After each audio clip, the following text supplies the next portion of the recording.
मत्ती 24:6-14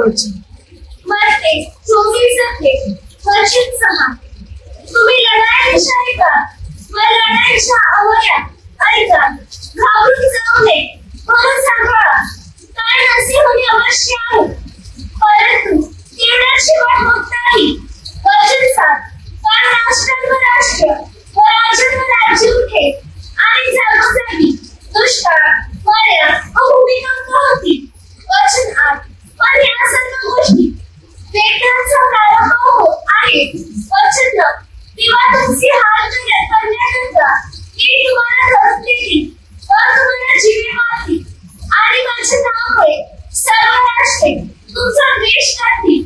वचन 10 त्यावेळी पुष्कळ जण अडखळतील, एकमेकांना धरून देतील व एकमेकांचा द्वेष करतील. वचन 11 पुष्कळ खोटे संदेश उठतील व अनेकांना फसवतील. वचन 12 आणि अनिती वाढल्यामुळे पुष्कळांची प्रीती थंडावेल. वचन 13 कारण जो शेवटपर्यंत टिकून राहील तोच तरेल.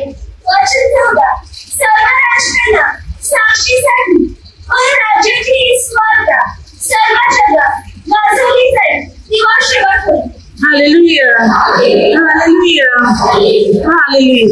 वचन की संदीपा, तुम्ही लढाईविषयी ऐकाल व लढाईच्या अवया ऐकाल, घाबरून जाऊ नये म्हणून सांभाळा, कारण असे होणे अवश्य आहे, परंतु तेवढ्यातच शेवट होत नाही. का प्रभू येशूने केलेल्या भविष्यवाणी. जेव्हा शिष्य प्रभू येशूला यरूशलेमेत मंदिर दाखवण्यासाठी घेऊन आले, तेव्हा प्रभू येशूने म्हटलं की या चिरावर चिरा सुद्धा राहणार नाही, हे सर्व कोसळून पडणार आहे, सर्व तुटून पडणार आहे आणि अशी स्थिती निर्माण होईल की राष्ट्रावर राष्ट्र आणि राज्यावर राज्य उठलं जाईल. सर्व ठिकाणी लढाया सुरू होतील, भूमिकंप आणि मात्र अनेक प्रकारच्या घटना घडतील. आकाशात, पृथ्वीवर अनेक उत्पात, अनेक चिन्ह घडायला सुरुवात होतील. हा तर वेदनेचा प्रारंभ आहे.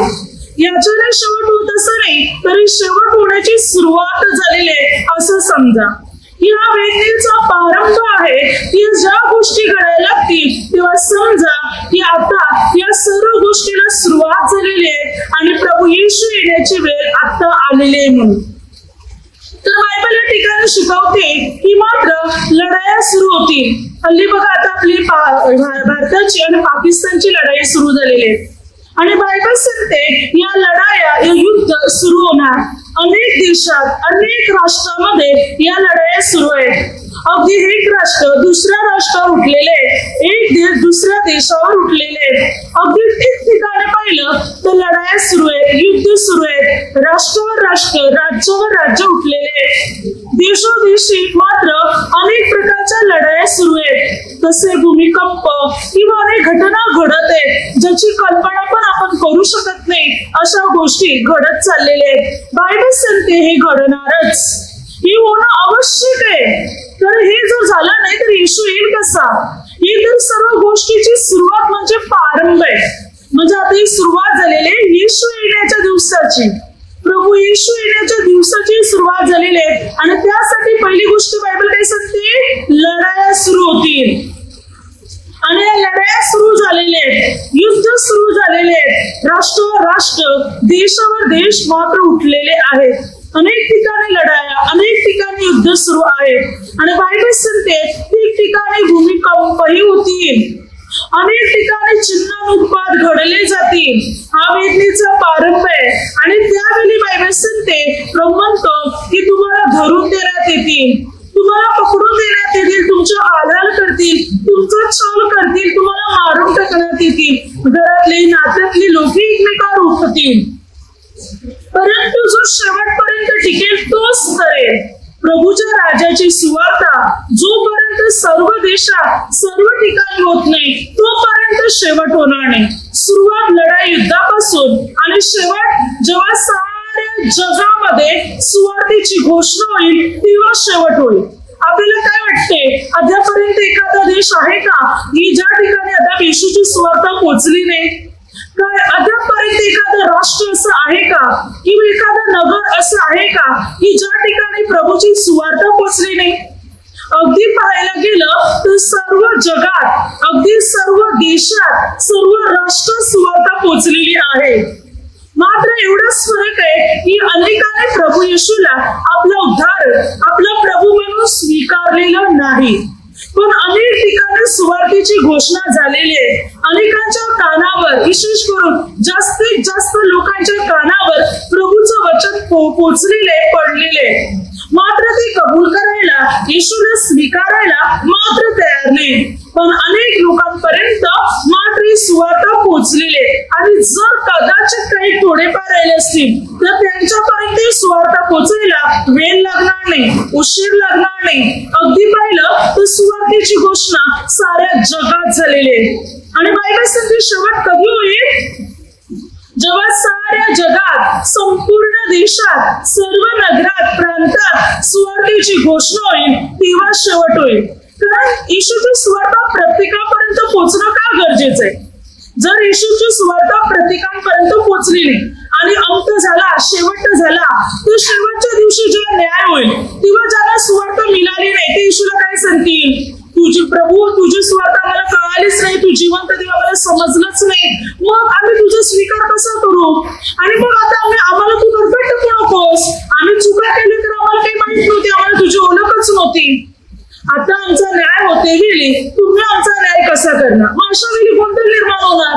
येशूला पण मात्र त्यावेळी विचार करावा लागेल, हा माझी सुवार्ता तर या लोकांपर्यंत पोहोचलीच नाही, मग आता मी या लोकांचा न्याय कसा करू? कारण याला माझी ओळखच झाली नाही तर पाप कसं केलेले ना. मग अशासाठी प्रभूने काय केलेले आहे की प्रत्येक व्यक्तीपर्यंत सुवार्ता पोहोचली पाहिजे. म्हणजे कोणाला नेहमीच सांगता येणार नाही की हा येशू तुझी ओळख आम्हाला झालीच नव्हती, आम्हाला कळालंच नव्हतं पाप काय, पुण्य काय, स्वर्ग काय, नरक काय, मग आम्ही कसं पश्चाताप करतील, मग आम्ही तुझ्याकडे कसं वळतील? म्हणून प्रभूने काय योजना बनवली की प्रत्येक माणसापर्यंत सुवार्ता पोहोचू दे, साऱ्या जगात सुवार्ता पोहोचू दे. मग ते पश्चाताप करो या न करो तो त्यांचा प्रश्न आहे. कारण प्रभू कोणावर जबरदस्ती करत नाही, प्रभू कोणावर दबाव टाकत नाही. येशूला स्वीकारायचे किंवा नाही स्वीकारायचे हे आपल्या हातात आहे. प्रभूने कोणावर जबरदस्ती केली नाही आणि करत सुद्धा नाही. पण सुवार्ता मात्र प्रत्येकापर्यंत पोहोचली जाणार.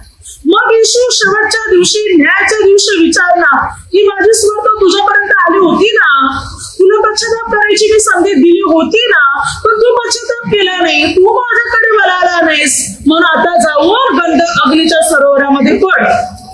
मग शेवटचा न्याय होता ना, तो गंध अग्नीच्या सरोवरामध्ये पडेल, कारण त्याने पश्चातापच केला नाही, तो प्रभू येशूकडे वळालाच नाही.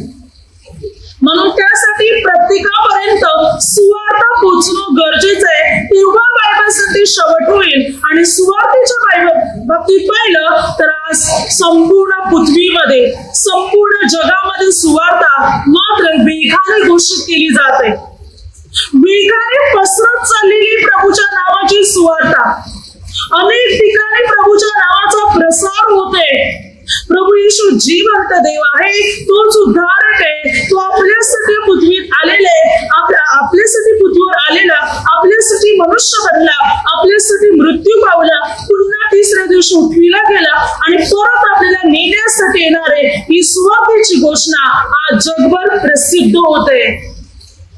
आणि त्यावर आपल्याला कळते की येशू येण्याची वेळ आता जवळ आलेली आहे. कारण लढाया सुरू आहेत, युद्ध सुरू आहेत, भूमिकंप होते, अनेक मात्र चिन्ह घडत चाललेले आहेत, उत्पाद घडत चाललेले आहेत, अशा काही घटना घडत चाललेल्या आहेत ज्याचा आपण विचार पण केला नव्हता. याच्यावर आपल्याला कळते की प्रभू येशू येण्याच्या दिवसात आपण आहोत. हालेलुया. मला बायबल सांगते की शेवटच्या दिवसात लढाया, युद्ध या सर्व गोष्टी होणार. आणि बघा, लढाई युद्धामुळे अशा घटना घडतील की जसं आता बघा, आता सांगण्यात आले की मात्र ही जी लढाई सुरू आहे त्यामुळे महागाई वाढू शकणार, किंवा मात्र अनेक ठिकाणी काही घटना पण घडू शकतात, अनेक गोष्टी घडू शकणार ज्याच्यावर व्यवसायावर, कंपनीवर, अनेक गोष्टीवर त्याचा परिणाम पण होऊ शकणार पुढे. बऱ्याच घटना घडणार आहे, बऱ्याच गोष्टी घडणार की कंपनी, व्यवसाय याच्यावर त्याचा परिणाम होणार, मनुष्यावर, त्याच्या शिक्षणावर, त्याच्या नोकरीवर किंवा अनेक गोष्टीवर त्याचा परिणाम होणार आहे.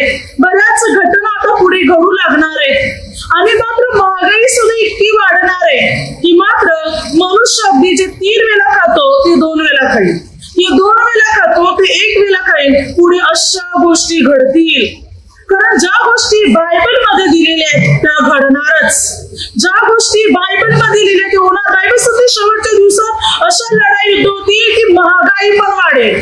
काय सांगते प्रकटीकरण या पुस्तकामध्ये 6 मध्ये 1 ते 6 वचनापर्यंत तिकडे बघा शिक्के शेवटच्या दिवसात हे जे शिक्के फोडण्यात येणार आहे त्याच्यातले 3 शिक्क्याच्या बाबतीत काय दिले बघा. जेव्हा मात्र वचन काय सांगते 7 शिक्क्यापैकी मग पोकराने त्या 7 शिक्क्यापैकी एक शिक्का फोडला ते मी पाहिले. तेव्हा 4 प्राण्यापैकी एक मेघ गर्जनासारखा ध्वनीने असे म्हणाला ते मी ऐकले. मग मी पाहिले तो एक पांढरा घोडा आणि त्यावर बसलेला स्वार माझ्या दृष्टीस पडला. त्याच्याजवळ धनुष्य होते. मग त्याला मुकुट देण्यात आला. तो विजय मिळवीत आणखी विजय मिळविण्यास निघून गेला. दुसरा शिक्का पडला तेव्हा दुसरा प्राणी असे म्हणाला ते मी ऐकले.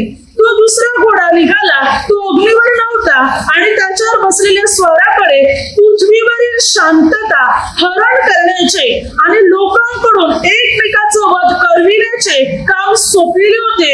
त्याला मोठी तलवार देण्यात आली होती. काय सांगते बायबल? पोकरा म्हणजे प्रभू येशू. प्रभूने पहिला शिक्का फोडला तेव्हा मात्र एक देवदूत पांढऱ्या घोड्यावर निघाला, एक स्वार. दुसरा शिक्का फोडला तेव्हा मात्र दुसरा घोडा निघाला ज्याचा रंग अग्नीसारखा होता आणि वचन सांगते त्याला पृथ्वीवरील शांतता हरण करण्यासाठी नेमलेले होते. म्हणजे पृथ्वीवरील शांतता हरण करणे म्हणजे काय? पृथ्वीवर लढाया, भांडण, युद्ध या गोष्टी घडून आणणे. काय सांगते की याच्यामध्ये एकमेकाचा वध घडून आणण्याचं काम, माणसाकडून एकमेकाचा वध करविणे म्हणजे लढाया म्हणजे युद्ध. या देवदूताला अधिकार देण्यात आला होता की जा आणि पृथ्वीची शांतता हरण करा. म्हणजे ठिकठिकाणी लढाया, युद्ध, मारामारी, एकमेकाचं वध करणे, खून करणे या गोष्टी सुरू होणार. आणि म्हणून या गोष्टी आज पृथ्वीमध्ये सुरू झाल्या. तिसरा शिक्का पडला तेव्हा तिसरा प्राणी असे म्हणाला ते मी ऐकले. मग मी पाहिले ते काला घोडा आणि त्याच्यावर बसलेला कोण एक माझ्या दृष्टीस पडला. त्याच्यात तराजू होते आणि जणू काही 4 प्राण्यांच्या मधून निघालेली वाणी मी ऐकली. ती अशी, रुपयाला शेरभर गहू आणि रुपयाला 3 शर्ज तेल व द्राक्षरस याची खराबी करू नको. काय सांगते? तेव्हा तिसरा घोडा निघाला. तिसरा स्वार त्या घोड्यावर बसून निघाला आणि त्याला काय म्हणतात आलं की मात्र 4 प्राण्यामधून निघालेली वाणी अशी होती की गहू आणि मात्र जव एका शेरला मिळत आहे, द्राक्षरस तेल. ती खराबी करू नको, परंतु ती खराबी करण्यासाठी त्याला पाठवलं होतं की महागाई वाढविण्यासाठी पृथ्वीमध्ये. म्हणजे जे स्वस्त मिळत आहे गहू, जव, तेल हे जे मात्र 1 रुपयाला मिळत होते बायबल सांगते त्याची महागाई वाढणार. जे स्वस्त होतं ती महागाई त्याची वाढली जाणार. त्याचा अर्थ असा आहे की मात्र दुष्काळ पडणार, महागाई वाढणार.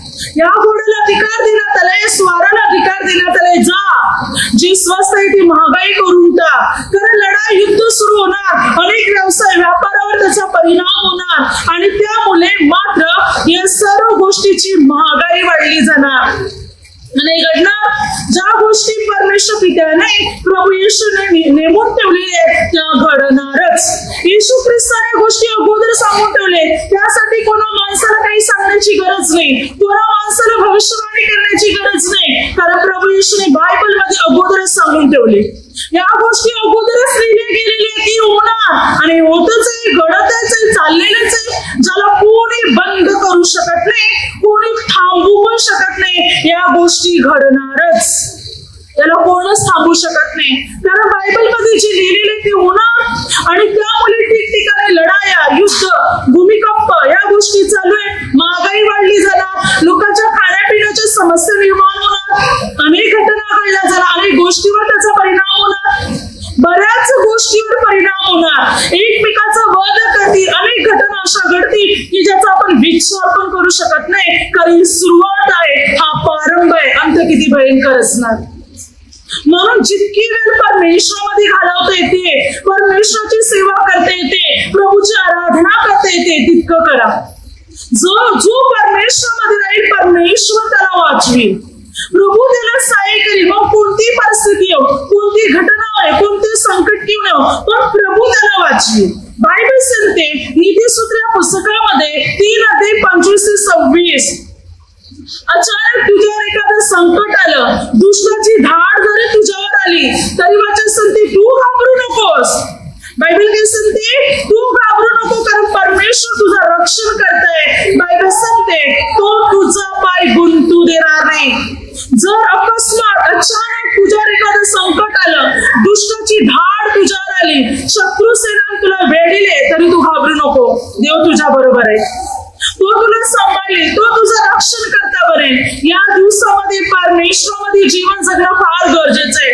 अनेक वेळा आपण एका काळाला तो दुसऱ्या काळाला सोडून देतो, जेव्हा होईल तेव्हा पाहू, लक्ष देत नाही मनुष्य परमेश्वरामध्ये, आणि मग जास्त संकट ओढली की देवाकडे वळतो. मग देव थोडा ऐकणार आहे. अनेक लोक प्रभूपासून दुरावले, प्रभूच्या सेवेपासून, कार्यापासून, प्रार्थनेपासून दुरावले, आणि अनेक संकटाने आता पीडित झालेले आहेत. मग त्यांना वाटते की मी आता परमेश्वराकडे गेल्यानंतर परमेश्वर मला बरं करेल, वाचवेल. नाही वाचवणार. परमेश्वर वारंवार संधी देत नाही, वारंवार परमेश्वर त्याला क्षमा करत नाही, पुन्हा पुन्हा त्याच्यावर दया करणार नाही. परमेश्वराचा मार्ग करून सुद्धा, येशूला ओळखून सुद्धा प्रभू येशूला सोडून जाणार, नाशाकडे, पापाकडे, जगाकडे वळणार, तर नाही वाचणार. आपण मृत्यू ठेपलेले, संकट ठेपलेले, नाश ठेपलेले, अंत होणार, नाश होणार, जर परमेश्वरापासून दुरावणार तर. की मनुष्य विचार करतो जेव्हा येशील तेव्हा विचार करेल, आता सर्व चांगलं चाललंय, थोडी एवढी संकट आले, सांगून कोणती गोष्ट येत नाही. आता विचार करा, पाऊस जो आहे तो पाऊस मात्र आपण पाहिलं की मात्र मंगळवारच्या संध्याकाळपासून ते गोमात्र बुधवार गुरुवारपर्यंत, गुरुवार सकाळपर्यंत पाऊस होता. आता हा पावसाचं सीझन जे होतं ते मात्र शक्यतो जून मध्ये असतं, पण हे अगोदरच 1 महिना अगोदरच आलं. कोणाला कळलं का? समजलं की इतका मोठा पाऊस येणार आहे, इतकं वादळ सुटणार आहे, विजा गडगडाट या घटना घडणार आहे. कुणाला कळलं होतं का? समजलं होतं का? अचानक ही घटना घडली गेली, कोणालाच काही कळलं नाही. आता आपण पाहतो मे महिना सुरूच आहे, पण ही जी घटना घडली, जी जून मध्ये किंवा जुलै मध्ये घडायला हवी, ती आता घडली गेली. अगदी आपण अंदाज पण लावला नाही, विचार केला नाही, पण ती अगोदर घडली. सांगू शकत नाही कोणती घटना कोणत्या वेळी लवकर येईल, कधी माहिती नाही. आपण विचार करतो वेळ आहे ना, उशीर आहे ना, तेव्हा मी प्रभूमध्ये वाढेल. नाही, काहीच सांगू शकत नाही. आपण काहीच सांगू शकत नाही. अनेक ठिकाणी शेतीची नासाडी झालेली आहे, वाढीची नासाडी, धान्याची नासाडी झाली आहे, अनेकांच्या घरांचे नुकसान झालेले आहे, अनेक प्रकारच्या गोष्टीचे नुकसान झालेले आहे. घटना घडणार, म्हणून महागाई वाढणार, धान्य, या सर्व गोष्टीवर परिणाम होणार आहे. कारण कोणती वेळ कधी येणार, कोणती घटना कधी घडणार, काही सांगू शकत नाही. कधी उन्हाळा, कधी पावसाला, कधी थंडी, कधी वादळ, कधी विजा, काहीच सांगू शकत नाही. कोणती घटना, कोणती गोष्ट कधी होईल ते काहीच सांगू शकत नाही. म्हणून सर्वात महत्वाचं आहे परमेश्वर. परमेश्वरामध्ये जीवन जगणं, प्रभूमध्ये जीवन जगणं, प्रार्थनेमध्ये जीवन जगणं, तरच हे संकट आपल्यापासून टळली जाणार, दुरावली जाणार. नाहीतर हे संकट आपल्याला गाठणार आणि आपला नाश करणार. म्हणून प्रभूमध्ये टिकून राहा, प्रार्थना सोडू नका, प्रभूला सोडून जाऊ नका, जगाकडे, पापाकडे, मायाकडे वळू नका, आणि मात्र पुन्हा पुन्हा सोडणार, पुन्हा पुन्हा प्रभूकडे येणार, तर नाही प्रभू आपल्यावर दया करणार. मग संकट ठेपलेलीच आहे, मृत्यू ठेपलेले आहे, नाश ठेपलेले आहे, होणारच. मग प्रभू आपल्याला वाचवणार नाही. Hallelujah, hallelujah. म्हणून बायबल काही सांगते पहा, ही महागाई वाढेल, आणि महागाई वाढल्यामुळे लोकांच्या खाण्यापिण्याची समस्या होणार. बघा 2 राज्यामध्ये 6 अध्यायामध्ये पाहतो 24 ते 30 वचनापर्यंत. जेव्हा आरामाचा राजा बेनहदाद, या बेनहदादने मात्र शम्रोनाला वेढा घातला, म्हणजे शम्रोनाला घेरले, आणि शम्रोनाला वेढा घातल्यामुळे, लढाईमुळे, या युद्धामुळे मात्र परिणाम इतका भयंकर झाला की आता बघा वेढा पडला याचा अर्थ काय असतो? जेव्हा मात्र 2 देशाची लढाई सुरू असते किंवा जर एक देशाला वेढा पडलेला असतो, म्हणजे आता आपल्या भारत देशामधला समज काही व्यापार आहे, बिझनेस आहे, काही आहे, की माल या देशातून दुसऱ्या देशात जाते, समज सर्व देश, इतर देशातल्या लोकांनी आपल्या भारताला घेरलं, तर काय होणार? आपला जो माल आहे या देशातून त्या देशात जाणार आणि त्या देशातला माल या देशात येणार. त्यामुळे विक्री आणि खरेदी या 2 गोष्टी थांबणार. 2 गोष्टी थांबल्यामुळे आपल्या देशाची उगवती ती त्या देशात जाऊ शकत नाही आणि आपल्याला ज्या गोष्टीची आवश्यकता आहे जी आपल्या देशात मिळत नाही ती त्या देशात येऊ शकत नाही. आपलाच माल विकला नाही तर आपण दुसरं खरेदी करू शकणार नाही आणि खरेदी करू शकलो नाही तर आपल्याकडे ती वस्तू नसणार. आणि त्यामुळे महागाई वाढली जाते आणि महागाई वाढल्यामुळे कुटुंबामध्ये घरामध्ये प्रत्येक घरामध्ये समस्या निर्माण होतात आणि हा वेळा पडतो. त्यामुळे गोष्टी घडतात. लढाईमुळे युद्धामुळे वेळा पडल्यामुळे या घटना होतात. माल इकडून तिकडे जात नाही, विकला जात नाही, खरेदी होत नाही, विक्री होत नाही आणि त्यामुळे अनेक समस्या निर्माण होतात. आता शमरोनामध्ये पण हाच प्रकार घडला गेला. हालेलुया. जेव्हा शमरोनाला वेढा पडला तेव्हा शमरोनातले लोक इस्रायल लोक मात्र शमरोनाच्या बाहेर जाऊ शकत नव्हते.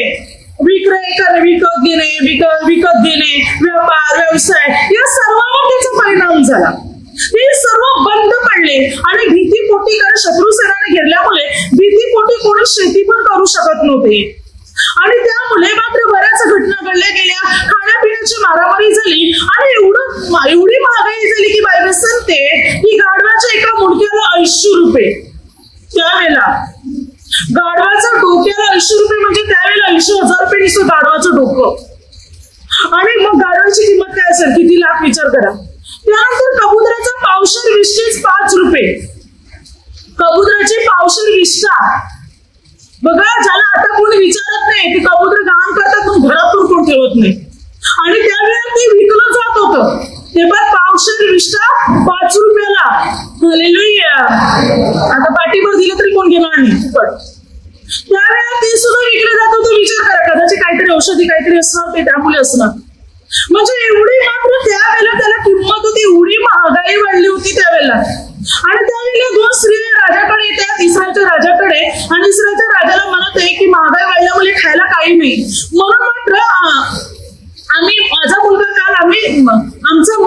मुलगा आम्ही दोघीने मात्र काल शिजून खाला.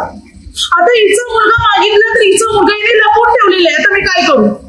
तेव्हा राजाने आपली वस्त्र फाडली, आक्रोश केला की काय खायला काही नाही म्हणून स्त्री आपल्या मुलांना सुद्धा खायला लागलेले आहेत.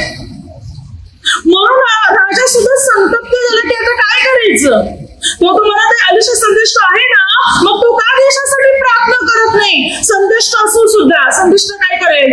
लोकच परमेश्वराकडे वळायला तयार नाही, देवाचा धावा करायला तयार नाही तर संदिष्ट काय करणार. तो म्हणतो आयुष्य संदिष्ट आहे ना, मग प्रार्थना करत नाही का देशासाठी. तू का गप्प बसलेले, का तो देवाला सांगत नाही आणि संकट टाळत नाही. म्हणून इस्रायलच्या राजाला राग आला आणि इस्रायलच्या राजाने माणसं पाठवली, जासूस पाठवली अलिशा संदेशला पकडायला आणि त्याच्या मागोमाग इस्रायलचा राजा पण आला. अलिशा संदेश काय म्हणतो, पहा त्या दुष्ट माणसाने मला पकडण्यासाठी जासूस पाठवले आणि त्याच्या मागे तो पण येत आहे, त्याच्या पावलाचे चावून माझ्या कानी पडत आहे. इतक्या अलिशा संदेश तिथे जमलेल्या वडील लोकांना म्हणतो, मी तुम्हाला सांगतो उद्या असा एक प्रकार घडला जाणार. हालेलुया. जे आता एवढी महागाई आहे ती महागाई मात्र स्वस्त होणार. म्हणजे एका वचन दीपा उद्या याच वेळी शमरोनाच्या वेशीत 1 माप सफीट एका शकेला व 2 मापे सातू एका शकेलेस मिळतील. 1 माप म्हणजे मनभर सफीट 1 शकेलास आणि मात्र 2 मनभर मात्र सातू एका शकेलास मिळतील. एवढी स्वस्ताई होईल. तेव्हा ज्या सरदाराच्या हातावर राजा टेकलेला होता तो सरदार म्हणतो, देवाने आकाशाची द्वारे जरी उघडली तरी असा प्रकार घडणार नाही. पण अलिशा संदेशला म्हणतो हे घडेल, पण पाहण्यासाठी खाण्यासाठी तू जिवंत राहणार नाही. आणि खरोखर परमेश्वराने असा प्रकार घडवला. 7 अध्यायामध्ये पाहतो 2 राजा 7 अध्याय की परमेश्वर पित्याने आकाशामध्ये मेघ गर्जना केली. आकाशामध्ये देव पित्याने ज्या मेघ गर्जना केली, आवाज केला, तेव्हा अरामाच्या राजाला काय वाटलं की इस्रायलच्या राजाने मिस्र देशातल्या इतर राजांची मदत घेतलेली आपल्या चढाई करण्यासाठी एक मोठे सैन्य आपल्याला चाल करून येत आहे. तेव्हा हे लोक घाबरले आणि मात्र आपलं धान्य, आपलं जे काही सामान, तेल जे काय होतं, वस्त्र वगैरे, सोने रुपयाचे, हे सर्व टाकून जीव घेऊन पळाले. तिकडे 4 कोडी माणसाने जेव्हा पाहिलं तेव्हा मात्र भरपूर धान्य त्यांनी जेवढं पाहिजे खाल्लं पण किंवा स्वतःसाठी जमा करून ठेवलं, लपून ठेवलं. तेव्हा त्याने म्हटलं नाही, आज आपण आपल्या गावात जाऊ, देशात नगरात जाऊ आणि शुभवार्ता कळू आपण. आणि मग त्याने ही गोष्ट कळवली. मग राजाने माणसं पाठवली, मग शोध केला की खरोखर तसंच आहे. आणि मग लोक लुटालूट करायला मात्र उतरले. आणि मग त्याने धान्य, तेल किंवा जे पाहिजे ते सर्व भरपूर घेतले आणि खरोखर दुसऱ्या दिवशी हे सर्व स्वस्त झालं.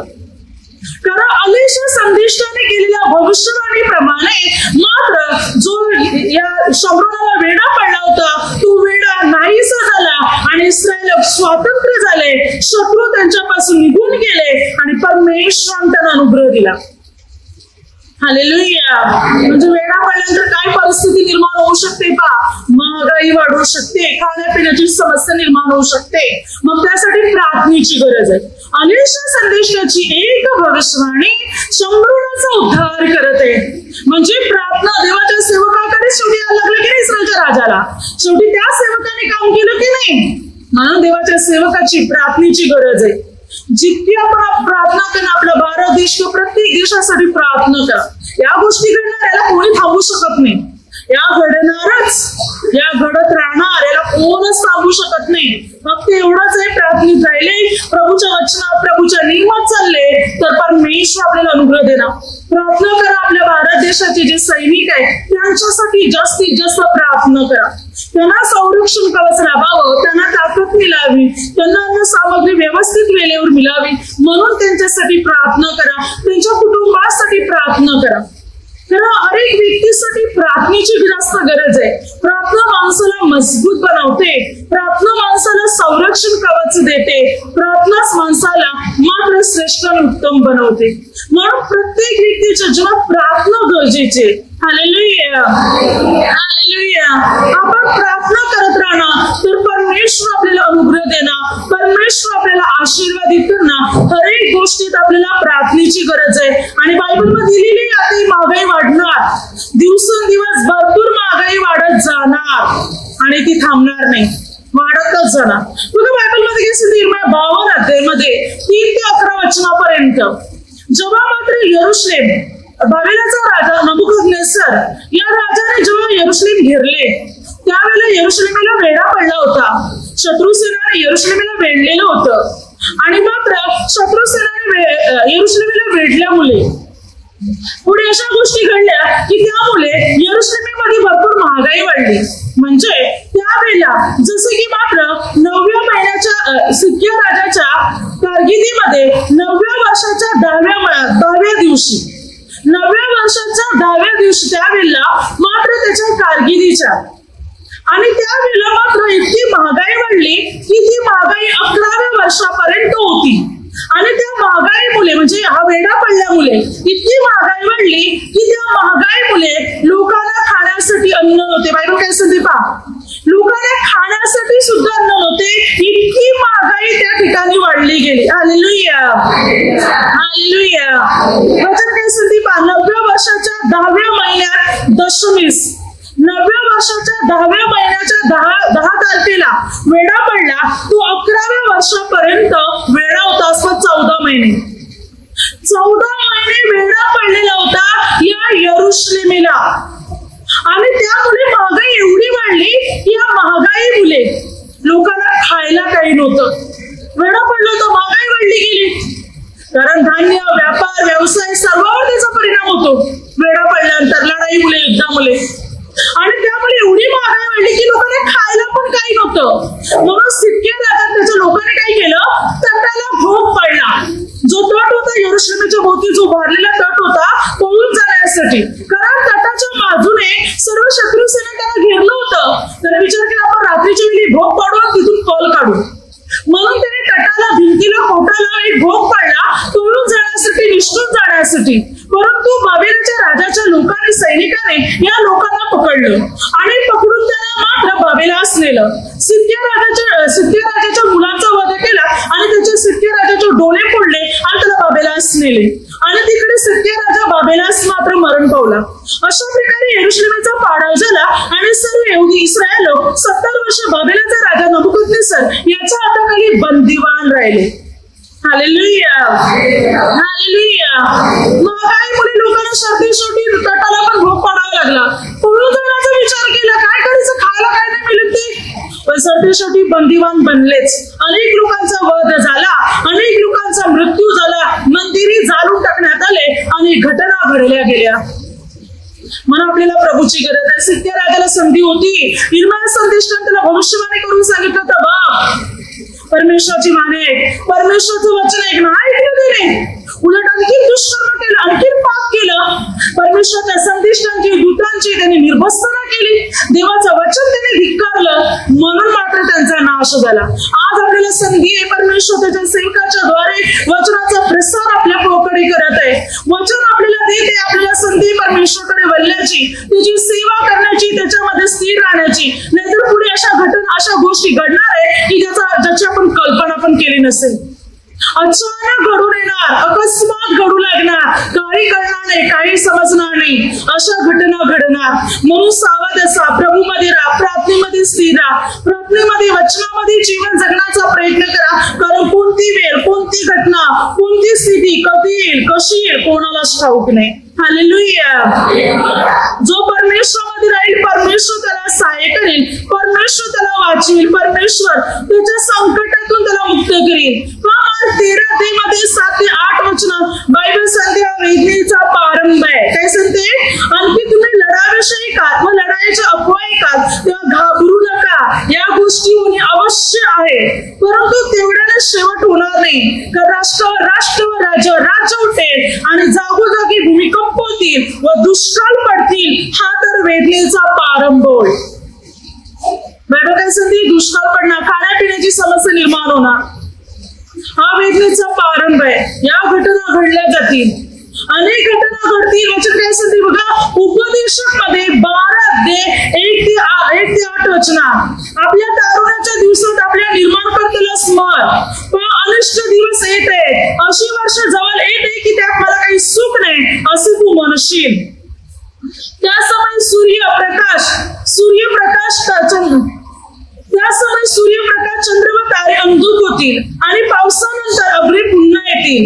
त्या काली घराचे रखवालदार कापतील, बळकट पुरुष वागतील. दलणाऱ्या थोड्या उरल्यामुळे त्यांचे काम बंद पडेल, खिडकीतून पाहणारे अंध होतील. जात्याचा आवाज मंद झाला म्हणजे बाहेरील दारे मिटतील. पक्षाच्या शब्दाने देखील त्यांच्या निद्रेचा भंग होईल. सर्व गायक स्वर मंदावतील, ती चढावायला भीती, रस्ता धोक्याने भरलेले असे त्यांना वाटेल. बदाम फुले टोळ सुद्धा जड असं वाटेल, वासना नेमेल. कारण मनुष्य आपल्या अनंतकालिक निजावाच्या धामात चाललाय आणि ऊर पडून रडणारे गल्ल्यातून फिरतील. मग चांदीचा दोर तुटेल, सोन्याचा कटोरा फुटेल, झऱ्याजवळ घडा फुटेल, आडवडचा रहाट मोडेल किंवा मातीपूर्वक मातीत मिळेल आणि देवाने दिलेला आत्मा त्याचकडे परत जाईल. व्यर्थ उपदेशक म्हणतो, सर्व काही व्यर्थ. काय सांगतो? तरी बऱ्याच गोष्टी जे शेवटच्या काली घडून येतील तेव्हा उपदेशक अर्थात शर्मनाने लिहून ठेवलेले आहेत. वचन सांगते की आता देवाला स्मर, आता देवाची आठवण कर, आताच देवाकडे वळ, कारण अशी वर्ष पुढे येणार आहे की ज्यात तुला सुख नाही असं तू म्हणशील. त्यावेळी बायबल काय सांगते? बळकट पुरुष सुद्धा कापतील, अगदी ताकदवान लोक सुद्धा नष्ट होतील. कोणाची ताकद चालणार नाही, कारण बळकट पुरुष सुद्धा वचन सांगते वागतील, रखवालदार सुद्धा कापतील, लढाई युद्धामुळे एकमेकांचा वध करतील. आणि वचन काय सांगते? मात्र दलणारा थोडे असल्यामुळे त्यांचे काम पण बंद पडेल, अनेक व्यवसाय, अनेक बिझनेस बंद पडतील. बायबल काय सांगते? जात्याचा आवाज मंद झाल्यामुळे बाहेरील दारे मिटतील. पक्षाच्या आवाजाने सुद्धा माणसाची निद्रा भंग होईल, माणसाची झोप उडेल. ठिकठिकाणी पक्ष्यांचा आवाज, प्राण्यांचा आवाज निर्माण होईल. कारण आतापर्यंत तू जंगले तोडायला लावलेली आहेत, डोंगर तोडायला लावलेले आहेत. मग जंगलातले प्राणी, जंगलातली जनावरे कुठे राहतील? गावात शिरतील, नगरात शिरतील, शहरात शिरतील आणि मात्र ते माणसाला हानिकारक करतील, माणसाला त्रास देतील, माणसाची झोप उडवतील आणि घटना घडायला लागतील. बायबल सांगते मनुष्य चढायला सुद्धा, वरती चढायला घाबरेल, रस्ता सुद्धा त्याला धोक्याचा वाटेल, रस्त्याने जायला सुद्धा माणसाला भीती वाटेल. कारण ठिकठिकाणी लढाया, युद्ध आणि घटना घडत जातील. त्यामुळे रस्त्याने जायला सुद्धा माणसाला भीती वाटेल. पुढे वचन काय सांगते? अनेक घटना घडतील की टोळ सुद्धा माणसाला जड वाटेल. टोळाला पण घाबरतील माणसं. हालेलुया. टोळ सुद्धा माणसाला जड वाटेल, कारण मनुष्य अनंतकालिक निजावाच्या धामात चाललेले शेवटच्या दिवसात तो प्रवेश करेल. रडणारे गल्लीतून तुम्हाला दिसतील. गल्ल्यामध्ये लोक रडतील, ओरडतील, आकांत करतील, आक्रोश करतील. झऱ्याचा घडा पण फुटेल, कारण झऱ्यामधून पाणी निघणार नाही. विहिरी तलावे पण सुकून जातील. अनेक घटना घडतील. बायबल सांगते या शेवटच्या दिवसात काहीच सांगू शकत नाही असं होईल. झऱ्यावरचा घडा पण फुटेल, मात्र मातीची भांडी फुटतील. कारण घडा काय, पाणीच नसेल तर आणणार कुठे? घडा तसंच ठेवतील आणि उन्हाने कमी फुटून जाईल. म्हणून बायबल सांगते की मात्र परमेश्वराकडे वळ. आत्ता देवाची आठवण करा. आत्ता देवामध्ये जीवन जगायला सुरुवात करा. का या गोष्टी घडणार? आपण विचार करत सर्व चांगलं चालले ना, सर्व काही व्यवस्थित आहे ना, आपण हा विचार करतो. परंतु आता असे दिवस येणार आहे की या गोष्टी घडायला सुरुवात होणार आहे. अनेक घटना घडणार आहे, अनेक समस्या. घरातून बाहेर उतरायला पण मनुष्य घाबरेल, रस्त्यावरून एकटा जायला पण मनुष्य घाबरेल. कारण अनेक भीती आणि दहशत निर्माण होईल. ठिकठिकाणी गल्ल्यातील लोक रडतील, ओरडतील, आकांत करतील. या घटना घडणार. बायबल सांगते की लढाया, युद्ध हे सर्व ठिकाणी चालू होणार. Hallelujah, hallelujah.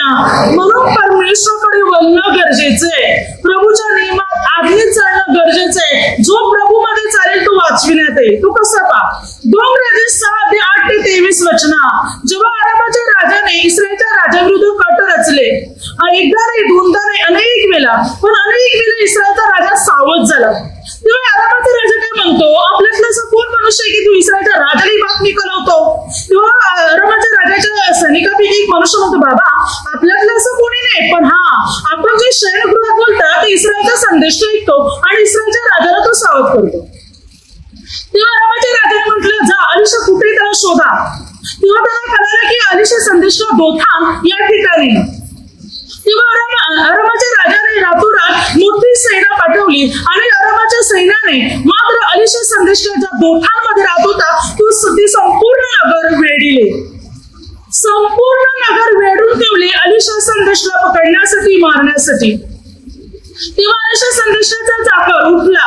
सकाळी जेव्हा उठून पाहतो तर काय, शत्रू सेनाने आपल्याला घेरले. तेव्हा तो ओरडू लागला, हाय हाय, आता काय करायचं? त्याला शत्रू सेनाने आपल्याला घेरलेलं आहे. तेव्हा अलिशा संदेशाने त्याला म्हटलं, कशाला घाबरतोस? त्यांच्या पक्षाचे जेवढे तेवढे आपल्या पक्षाचे अधिक आहेत. आपल्या पक्षाने परमेश्वर आहे, घाबरू नको. मग अलिशा संदेशाने म्हटलं, परमेश्वर पिता याची डोळे उघड. कोणाचे? आपल्या चाकराचे. म्हणजे अलिशा संदेशाचा जो चाकर होता त्याचे डोळे उघडण्यासाठी अलिशा संदेशाने देवाकडे प्रार्थना केली. तेव्हा अलिशा संदेशाच्या चाकराच्या आध्यात्मिक डोळे उघडले. जेव्हा त्याचे आध्यात्मिक डोळे उघडले तेव्हा त्याला असं दिसून आलं की अलिशा संदेशाच्या भोवतालाचा जो प्रदेश आहे तो अग्निरथ आणि अग्निघोड्याने व्यापलेला आहे. अगोदर त्यांनी काय पाहिलं होतं ह्याच्या डोळ्याने की शत्रू सेनेने आपल्याला वेढलेले आहे, पण आध्यात्मिक डोळे उघडले तर त्याला कळलं की देवाने अगोदरच आपल्याला संरक्षण देऊन ठेवलेले आहे. अग्निरथ, अग्निघोडे आल्यात आपल्याला संरक्षणासाठी. तेव्हा अलिशा संदेशाच्या चाकऱ्याला कळालं. त्यानंतर अलिशा संदेशाने त्या शत्रू सेनेच्या बाबतीत म्हटलं, प्रभू यांना आणली कर. तेव्हा ते लोक आणले झाले आणि शोधत शंभरणात आले. तेव्हा अलिशा संदेशाने म्हटलं, प्रभू यांना दृष्टी होऊ दे. तेव्हा त्यांना दृष्टीने त्याने पाहिलं, आपण तो शंभरणात आहोत, आपण दोथांमध्ये मिळत नाही, आपण शंभरणात आहोत आणि शंभरणामध्ये इस्रायल लोकांची सेना होती. तेव्हा इस्रायलचा राजा अलिशा संदेशला म्हणतो, काय आम्ही आता मारून टाकू का? तेव्हा अलिशा संदेशाने म्हटलं, नाही, मारू नका, त्यांना अन्न पाणी वाढा, त्यांना जेवायला वाढा. आणि मग त्यांना अन्न पाणी दिलं आणि त्या टोल्या तिथून निघून गेल्या. आणि अलिशा संदेशला ते काहीच करू शकले नाही. बघा, देवाने अगोदरच त्याला संरक्षण दिलं होतं. शत्रू सेनाने ते नगर वेढलं होतं, पण देवाचे अग्निघोडे अगोदरच आले होते अलिशाला सुरक्षा द्यायला. जे प्रभूमध्ये जीवन जगतात, किती संकट होत, किती अडथळे होत, मात्र कुणी वेळा किंवा न घालवत, पण जे परमेश्वरामध्ये जीवन जगतात परमेश्वर त्यांना सांभाळेल.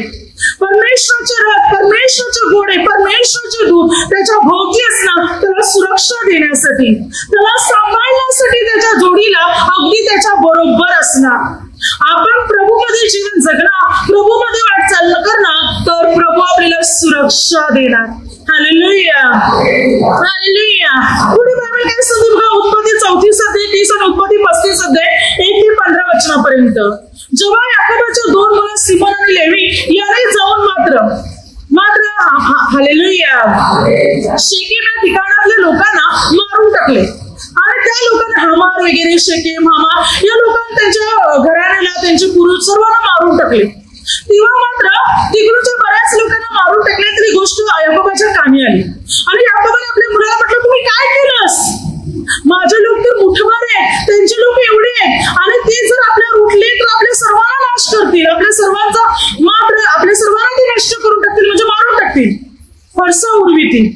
आता काय करायचं? याकोबाकडे काय आता मात्र उपाय राहिला नव्हता, कारण आपण तोडायचं आणि ती लोक आपल्यावर उलटतील. अशा वेळी याकोबाने परमेश्वराकडे प्रार्थना केली. परमेश्वराने याकोबाला दर्शन दिलं, ओठ इथून बेथेल या ठिकाणी जा, ओठ शेकेमतून बेथेल या ठिकाणी जा. तेव्हा याकोबाने निर्णय घेतला बेथेल या ठिकाणी जाण्याचा. पण त्याने पहिली गोष्ट काय केली? याकोबाने आपल्या लोकांना म्हटलं तुमच्याकडे जर परके देव असतील, ज्या मूर्ती असेल काढून टाका आणि मात्र जी कुंडले इस्माइली लोक त्यावेळी मात्र कुंडले वापरायचे, हे सर्व कानातली कुंडले पण काढा. तेव्हा त्याने सर्व कुंडली काढले आणि परके देव काढले आणि ज्या अशुद्ध वस्तू त्यांच्याकडे होत्या त्या सर्व त्याने काढल्या. याकोबाने म्हटलं सर्व अशुद्ध वस्तू काढा, स्वतःला शुद्ध करा, वस्त्र बदला. आणि मात्र त्या परके देव आणि सर्व अशुद्ध वस्तू त्याने घेतले, त्या कुंडले वगैरे घेतले आणि एला वृक्षाखाली ते सर्व पुरले आणि मग ते बेथेल इथे गेले. आणि बायबल सांगते मग परमेश्वराने शेकेम या ठिकाणातल्या लोकांमध्ये अशी दहशत निर्माण केली की मात्र ते याकोब आणि याकोबाच्या मुलाच्या पाठीस लागले नाही. देवाने त्यांच्यामध्ये दहशत निर्माण केली. याकोब परमेश्वराचा माणूस होता. याकोबाच्या घराण्याला संरक्षण परमेश्वराने दिले. जेव्हा त्याने परके देव मूर्ती अशुद्ध वस्तू काढून टाकल्या, देवाने त्यांना संरक्षण दिले आणि शत्रू लोकांमध्ये देवाने अशी दहशत निर्माण केली की ते याकोब आणि याकोबाच्या मुलाच्या पाठीस लागले नाही. जे परमेश्वरामध्ये जीवन जगतात, परमेश्वराचे नियम पाळतात, आज्ञा पाळतात, त्यांना स्वतः परमेश्वर संरक्षण देणार. म्हणून आपल्याला प्रभूमध्ये राहणं गरजेचं आहे, प्रार्थना करणं गरजेचं आहे. सर्वांसाठी प्रार्थना करा, प्रत्येकासाठी, आपल्या देशासाठी, मंत्रीसाठी, तटरक्षक, सैनिक, डॉक्टर, पोलीस, जे काय या सर्वांसाठी प्रार्थना करा. सैनिकांसाठी, पोलिसांसाठी भरपूर प्रार्थना करा. जास्तीत जास्त प्रार्थनेची गरज आहे. आपण जेवढं प्रार्थना करा तेवढं परमेश्वरचा अनुग्रह त्यांना मिळेल, त्यांना संरक्षण मिळेल, त्यांना ताकद मिळेल, परमेश्वरचं सामर्थ्य त्यांना मिळेल. म्हणून जास्तीत जास्त आपल्याला प्रार्थनेची गरज आहे. प्रार्थना आपल्याला मजबूत बनवणार. तर या घटना ऐकून थांबणार नाही, या आता वाढतच जाणार, अनेक घटना वाढत जाणार, घडत जाणार, अनेक गोष्टी घडत जाणार. म्हणून आता वेळ आहे परमेश्वराकडे वळण्याची, परमेश्वरामध्ये जीवन जगण्याची वेळ आहे, त्याची आराधना करण्याची वेळ आहे. म्हणून बायबल सांगते गोष्टी होणे आवश्यक आहे. लोक 21:9-10 हे होणारच, त्याला कोणी थांबवू शकत नाही. या गोष्टी प्रथम होणे आवश्यक आहे. म्हणून राष्ट्रावर राज्य उठणार, हे होणार, हे होणं गरजेचं आहे. बायबल सांगते होईलच, त्याला कोणच थांबवू शकत नाही. आणि म्हणून त्यासाठी आपल्याला प्रार्थनेची, वचनाची गरज आहे. आपण प्रार्थनेत राहणं, वचनात राहणं, तर परमेश्वराचा अनुग्रह आपण प्राप्त करणं, परमेश्वराचा आशीर्वाद मात्र आपण प्राप्त करणं. म्हणून अधिक वेळ परमेश्वरासाठी द्या. प्रभूच्या वचनामध्ये जीवन जगण्याचा प्रयत्न करा. जेवढी वेळ प्रभूला देता येईल तेवढी वेळ प्रभूला देण्याचा प्रयत्न करा. परमेश्वराची आराधना करा, रिट्री करा, प्रार्थनेत राहा. प्रार्थनेमय जीवन जगा. जगाच्या मोह मायामध्ये, वाईटामध्ये याच्यात सहभागी होऊ नका. इकडे चालले, तिकडे चालले, या मोहामध्ये, त्या वाईट गोष्टीमध्ये, या संगतीमध्ये नाही. हे बाजूला करा. कारण वेळ आता आपली नाही, देवाची वेळ आपल्याला दिली होती आणि त्यावेळी देवाकडे वळण्याची मोज मजा का प्यार हे सर्व केलं. आता देवाची वेळ आहे. आपल्या हातात वेळ नाही, आपल्या हातात नाही, आता देवाची वेळ आहे. आता देवाला जे करायचं ते देव करेल. म्हणून परमेश्वरामध्ये राहणं गरजेचं आहे. प्रभूच्या वचनात, प्रभूच्या नियमात चालणं गरजेचं आहे. आणि प्रभूच्या नियमात, प्रभूच्या आज्ञेत चालणं, तर प्रभू आपल्याला अनुग्रह देणार. Hallelujah, hallelujah, hallelujah. आता माझ्या शब्दाद्वारे जे काही चुकलं असेल त्याबद्दल मला क्षमा असावी. Hallelujah, hallelujah, hallelujah.